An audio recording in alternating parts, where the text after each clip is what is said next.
we need to have a new mobilization, a mobilization of good forces, but also mobilization of knowledge.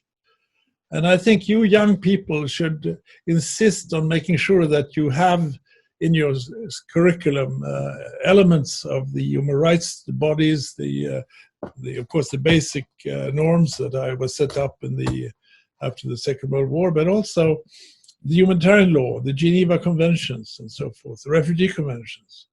Because if people forget that, then we start from scratch and the political life will distort what we need to do. And this is serious because the growing problems of human rights are also related to the growing problems of democracy. I think democracy is now facing an uphill battle. An uphill battle geopolitically, if you see at the major actors and the adherence to democracy.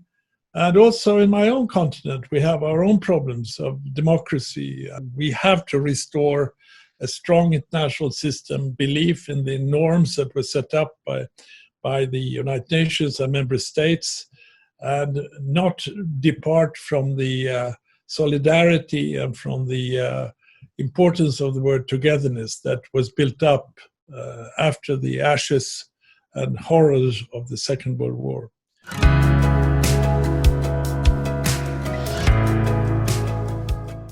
Map what's already existing in terms of solutions and adopt what we call an appreciative inquiry.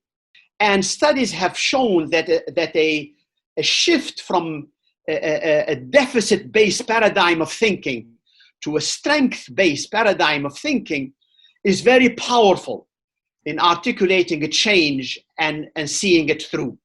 Once you have identified the innovative solutions that are being proposed and existing, you can then replicate them, build on them, and create systems and partnership. And if you do that, change will happen, and will happen in faster and more sustainable way.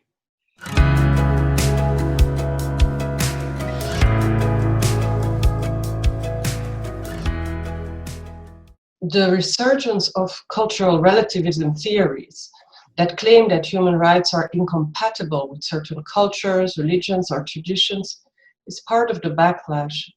Cultural relativism theories seek to actually diminish the legitimacy of human rights. And so we have to be very careful with that, because it's an argument that is often held by oppressive regimes. And in fact, it's important to know that some of the most significant drafters of the Universal Declaration hailed from Asia and South America. The Indian independence activist Hansa Mehta, who was responsible for changing the language of Article 1 in the draft from "all men are created equal" to "all human beings are created equal."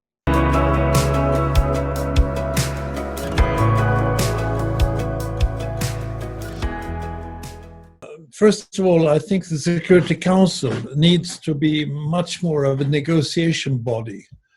I think far too often the veto has been used, and the threat of the veto has been used, and by that short-circuiting and stopping a negotiation process for resolution. The Security Council needs to, and of course this also presupposes much more of realization that they have a common responsibility, and that they have to do something about the horrible mistrust that exists now. I am concerned that there is another road that can be chosen, the road of looking inward, the road of looking for your own interest, the road of doing things for yourself, forgetting the world outside, and polarization, and reduction of the role of democracy and human rights. I really feel in my bones that now is the time to really mobilize. We cannot land on the wrong side of the fence in history now. So I think we should be tough and strong and stand up for the values and norms that were set up by our diplomatic predecessors and some of us, and take on this challenge, because it is an existential issue. But human rights is, to me, the embodiment of the preamble, "We the peoples." one of the biggest challenges to the agenda of human rights is us, the people. If we don't take ownership of our own action and responsibility, we will continue looking for problems elsewhere. Let me take peacekeeping. Of course, there have been some human rights violations by peacekeepers, particularly in the area of sexual exploitation abuse. And a number of tools and processes and mechanisms have been put in place to prevent them and to sanction those who perpetuate those egregious acts. And there has been noticeable improvement. And one of the mechanisms that were instituted under SG Ban was for every representative, and I was the head of a peacekeeping operations, there was a compact that we signed with the Secretary General. And one element of my commitments to the Secretary General is that there should be zero tolerance of human rights abuses committed by peacekeepers. And I was held accountable when it happens. And so there have been clearly things that have happened, but at the same time, the United Nations did not remain indifferent.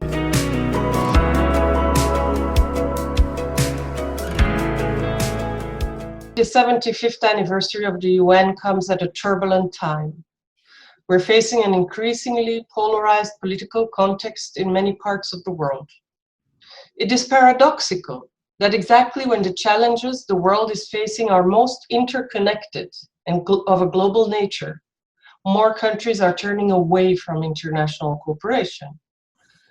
The international human rights treaties and the Sustainable Development Agenda should be our compass for building back better. And when I say human rights, I mean all human rights. Civil, cultural, economic, political, and social rights, as well as the right to development. Policy should be conceived and implemented following a rights-based approach, which means that they should place human dignity at their core, be transparent, participatory, inclusive, measurable, and advance accountability.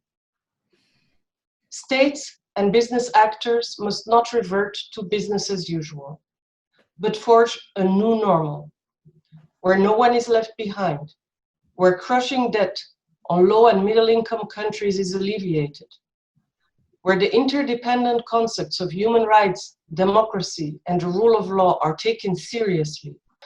Now, human rights have never progressed in a linear manner, and the setbacks that we are seeing today do not undo the tremendous emancipation that human rights have brought for people and groups around the world. It is always one step forward, two steps back. But it is clear that we are at crossroads, and we need you to speak about human rights, to say that human rights are important. We need your commitment for the survival of the Universal Declaration of Human Rights, and I say this with a sense of urgency.